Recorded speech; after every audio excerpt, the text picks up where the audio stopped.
The copula, otherwise known as is, made easy, cuid a hain.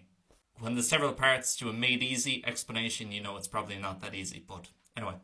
Firstly, what is the copula or is? Well, it's one of our two ways of saying what in English is just the verb to be. So while in Irish I can use the verb be, most people know it as tá. For example, tá mé go maith. Also, the times when I'm using the verb to be in English, it'll translate as is. So for example, tá mé go maith, I am good, but I am a man, is fearr mé. So how do I know which one to use?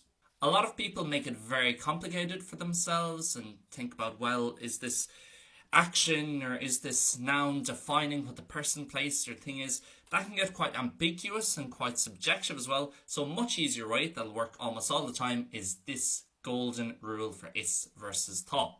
All you do is look at the sentence in English and look at what you have after the verb to be. If you have a noun there, we're going to use the copula. If you don't have a noun anywhere, we're going to use the normal verb be, otherwise known as tá. Classic example, the game is good and it is a good game. Let's look at the game is good firstly and do our test. We have the verb to be in the middle there. What do we have afterwards? We have good. Do we have a noun there? No, we don't. Therefore, we're going to use tá. Tá and cluiche go maith. But then if we look at it is a good game, after the is, I have a good game. Do I have a noun in there? Yes, that means I'm going to use the copula.